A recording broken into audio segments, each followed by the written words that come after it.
What's up, we out and about family? We are back again with another video, and today we're actually going to be talking about Santa Marta versus Cartagena. Alright, we're going to be giving you guys both of the best of both worlds, I guess you can say. And we're going to be giving you guys what's the best things to do in these cities. But before we get started, make sure you definitely hit that subscribe button, like and share for more tips, trips, and giveaways. So the first thing that we're gonna get into, guys, is actually getting their flights. So if you guys are flying from the US with Cartagena, there are many direct flights from like New York or Miami, Atlanta, Texas. Like there are direct flights to go into Cartagena. Now if you're going to Santa Marta, you are going to have to stop. There are no direct flights there. We did stop in Bogota, and let me tell y'all, that airport is very, very confusing. But that is just something to note. Like if you're a person like me, I don't really like to have to do connecting flights, but in this instance we had absolutely no choice but to have a connecting flight. So that's definitely something to think about if you're trying to decide whether you want to go to Cartagena or Santa Marta. So let's talk about transportation in the city and how easy is it to actually get around. So when we went to Cartagena, it was fairly easy. There were taxi cabs all over the place. I actually took upon myself to try out an app. It was similar to Uber or Lyft in Cartagena, and it was literally a fraction of the price in which you probably would pay in the States. It was about $2.50 to get us from the airport to our hotel, which was roughly maybe about 5 to about 6 miles away. Now, one thing I will say about these apps, you have to be very, very careful, because the drivers will do the exact same thing that they do in the States. They'll come to the location, and if they do not see you, they're canceling, okay? Sad to say, but it's the honest truth. And it's even crazier outside of the country. So I actually ordered a couple of them. First time we got to the airport in Cartagena, ordered one, but the driver couldn't find us, so he canceled on us. So we actually ended up taking a taxi, which was a little bit more in cost, but it wasn't too much of a difference. We still was able to get to our destination safely. So the second time we actually got an Uber in Cartagena, we were leaving the hotel, and the driver picked us up. He was actually able to find us, which was a good thing. And on our way to our destination, he canceled the ride on the way, which was really, really crazy to me. But he actually didn't get paid, because he tried to make us pay in Colombian pesos, and we already knew what he was doing, because he probably thought we were just, you know, ignorant travelers, didn't know what we were doing. So he actually drove us there for free.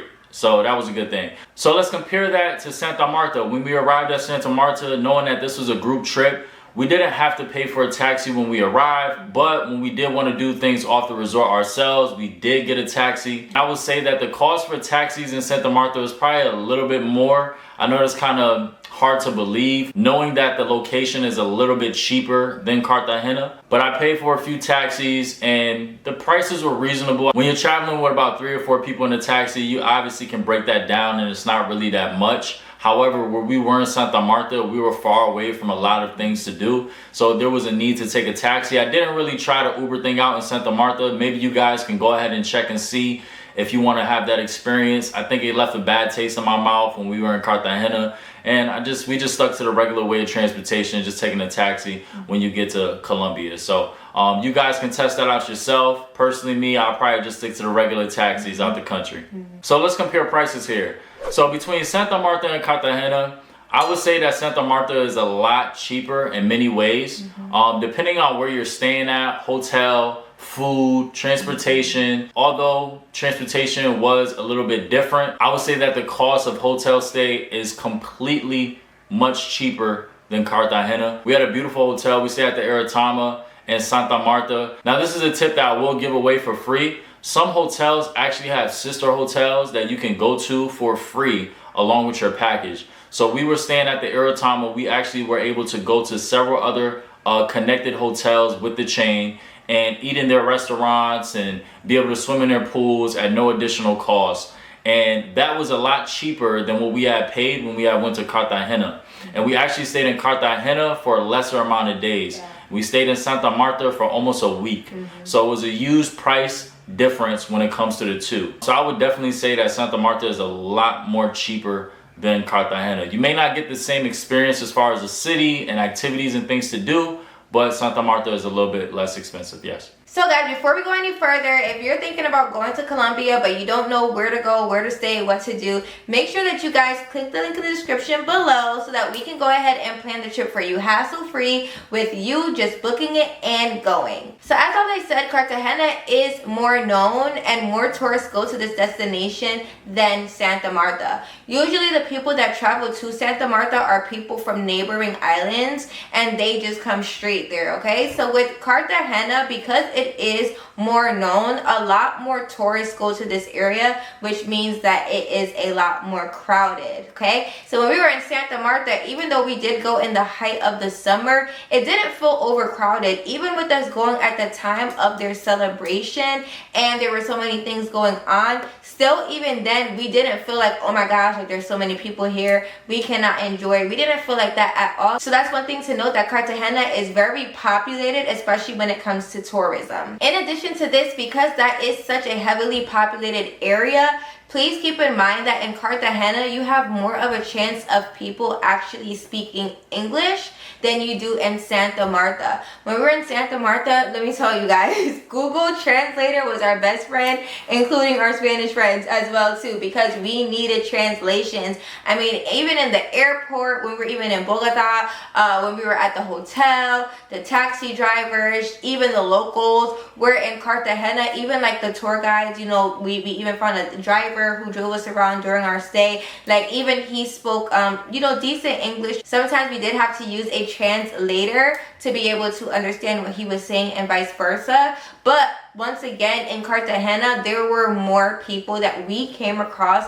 that spoke English than in Santa Marta. So if you're a person that's not open to maybe getting a translation book or using Google Translator, or maybe you're a person that might get annoyed very quickly because of a language barrier, then Santa Marta might not be for you. But if you're like us that likes different cultures and likes to experience new things and get a little challenged, you would probably still enjoy Santa Marta. But that is one thing to note. So let's talk about things to do when you're actually going to these two cities. So when we went to Cartagena, there was a list of different categories of things for us to do. I mean, between sunset boats, between dining options and restaurants, street food, museums, indoor and outdoor. There were so many different things to do in Cartagena. I mean, the list is endless. We actually went to the mud volcano, which was a great experience. With our tour, and you also had the opportunity to go to the Pink Sea. We weren't able to go to the Pink Sea due to the season in which that we went, but it was still a good experience overall. So if you guys are looking to go to Cartagena, you're gonna have a list of options that you can choose from. No matter how long you're staying there for, you're definitely gonna have a great time. So when it comes to Santa Marta, we're gonna be completely honest. We spent quite much time at the resort. However, when we did go out, we did have a great time. And with the time of us going, it was actually their anniversary. So there was a lot of fireworks going on. There was a lot of people outside. I mean, it was just overall a really good time. But one thing I did notice is that the nightlife in Cartagena was completely different than the nightlife in Santa Marta.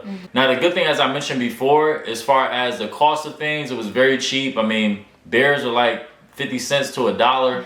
I mean, you can get a nice plate of food for like less than $5. It was really, really good as far as that is concerned. But as far as the city itself, I would say that it was a small pocket area where there was just, you know, a lot of entertainment, but it was really within maybe about, I would say 5 blocks within each other.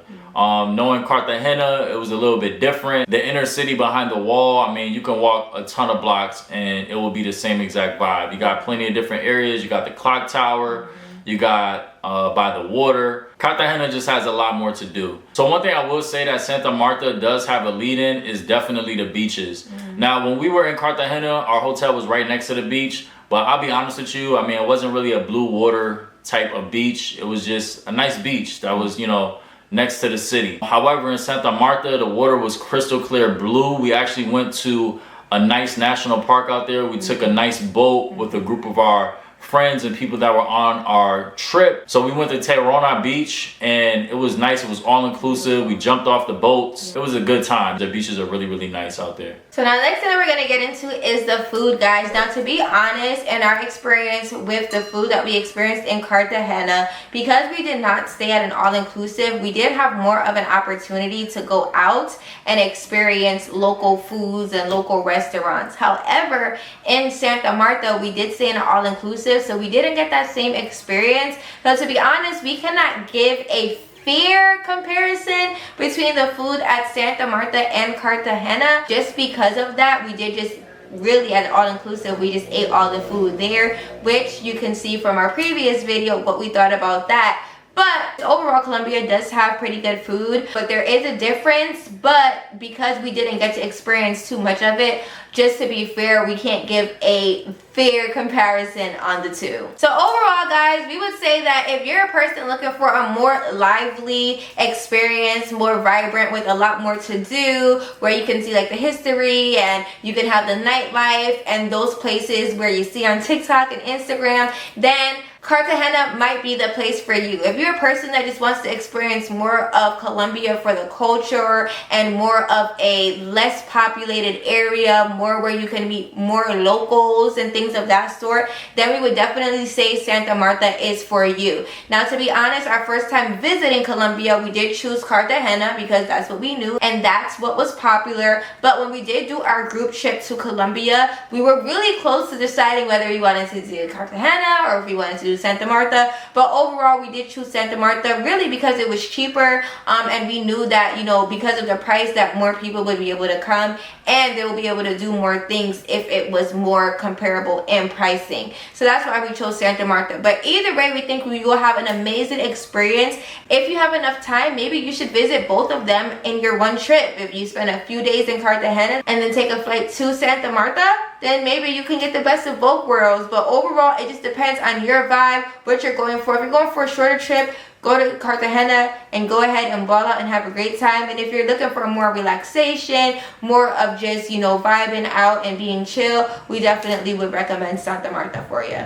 Alright guys, so once again, if you guys are looking to go to Colombia or any other international destination, we are the people to help you host these trips. We've hosted multiple trips, public and private. Make sure you guys definitely go to our website, weoutabout.com, and subscribe so you will never miss any of our group trips or giveaways. So make sure you follow us, subscribe, hit that like button, and share this video to anybody you feel it will help out who's looking to go to Colombia, in Cartagena, Santa Marta, or anywhere else in the world. So with that being said, we'll see you guys on the beaches of the world. Peace.